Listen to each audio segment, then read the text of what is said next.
एजाज अहमद ताहिर अवान गजा की ताज़ा तरीन सूरत हाल के हवाले से आज 9 अगस्त 2025 ब्रेकिंग न्यूज़ पेश खिदमत है। इसराइल के चीफ ऑफ आर्मी स्टाफ अय्याम ज़ामीर ने इंकशाफ किया है कि इसराइल की काबीना की मंजूर करदा गजा पर मुकम्मल कब्जे की मनसूबाबंदी पर अमल दरामद के लिए तकरीबन 2 लाख से ज़ायद रिज़ो फौजियों की ज़रूरत हो गई है। जुमेरात के रोज़ इसराइल के वज़ीर आज़म ने काबीना के इजलास में गजा की बस्ती पर मुकम्मल कब्जे की एक मरहलावार स्कीम पेश की, जिसे अस्करी क़यादत की खिलाफत के बावजूद मंजूर कर लिया गया। इस दौरान फ़ौजी इदारे ने इस मंसूबे को कैदियों और फ़ौजियों की जानों के लिए शदीद खतरा करार दिया। 2 लाख रिज़ो फ़ौजियों में से बेशतर पहले ही तवील मुद्दत तक जंग में खिदमत अंजाम दे चुके हैं। ये मंजूरी काबीना के 10 फुट के मुसलसल इजलास के बाद की गई। इसराइल खासतौर पर वस्ती गजा और गजा शहरों पर कब्जा करेगा। ब्यूरो चीफ एजाज अहमद ताहिर अवान आज की आलमी खबर फ़खर न्यूज़ के कारीन के लिए पेश खिदमत है। शुमाली ईरान के शहर सारी से ताल्लुक़ रखने वाली खातून कुलसूम अकबरी इस वक्त तकरीबन 2 दहाइयों के अरसे में 11 मर्दों को कत्ल करने का एतराफ़ करने के बाद मुकदमे का सामना कर रही हैं, जो ईरान को हिला देने वाला अपनी नौयत का पहला अदालती केस है। जिन 11 मर्दों को उसने कत्ल किया वो सब उसके शौहर थे।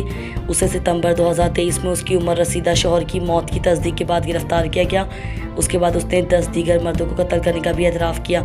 उसने कुल 18 आर्जी शादियाँ की और 19 मुस्तकिल शादियाँ की। इससे मरासरी की तादाद 20 से ज़्यादा हो गई है।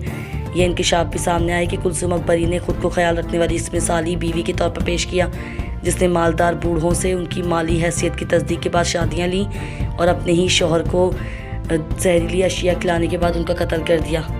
ब्यूरो चीफ एजाज अहमद ताहिर अवान, मैं सिंध को तकसीम होता हुआ देख रहा हूँ, जिसके लिए मेरे पास दलाइल भी हैं। होना तो ये चाहिए था कि पीपल्स पार्टी मुहाजिरों के तहफ़्फ़ुज़ात को समझती और मुतासिबाना इक़दाम करने के बजाय अवाम की ख्वाहिशात को मद्देनज़र रखते हुए अजरक को लाजिम करने की बजाय अवाम को इख्तियार देती कि जो चाहे अजरक लगाएं और जो ना लगाना चाहे उससे मजबूर ना किया जाए।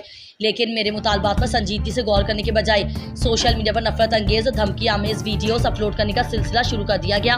पीपल्स पार्टी सिंधु देश तहरीक के अलहदगी पसंदों को आलाकार और अजरक को हथियार बनाकर नफरतों का सिलसिला दराज कर रही है। सिंधियों को क्यों तकलीफ हो रही है? हम इस ज़मीन पर सूबा बनाने का मुतालबा कर रहे हैं जो हम अपने साथ लाए थे। इस मरतबा हम जश्न आज़ादी ऐसे माहौल में मना रहे हैं जहाँ एक तरफ हमें मुल्क के मुख्तलिफ हिस्सों में बैरूनी मुदाखलत और दहशतगर्दी का सामना है, तो दूसरी तरफ मजहबी मुनाफरत का हमें मुल्क की इस्तेहकाम के लिए बर्दाश्त और इत्तेहाद के मुजाहरे के जरिए मुल्क दुश्मन अनासिर की साजिशों की खाक में मिलाकर मुल्क को मजीद मुस्तहकम और खुशहाल बनाना है। मैं पाकिस्तान भर की आवाम, बिलखुसूस कराची की आवाम से दरख्वास्त करता हूँ कि चूँकि 15 अगस्त को चहलम है, जिसकी तैयारियाँ अहले तशी हजरात 2-4 रोज़ पहले से शुरू कर देते हैं, इसलिए एक दूसरे के जज्बात का एहतराम करते हुए मजालिस व जुलूस वाली जगहों पर गाने बजाने से गुरेज किया जाए।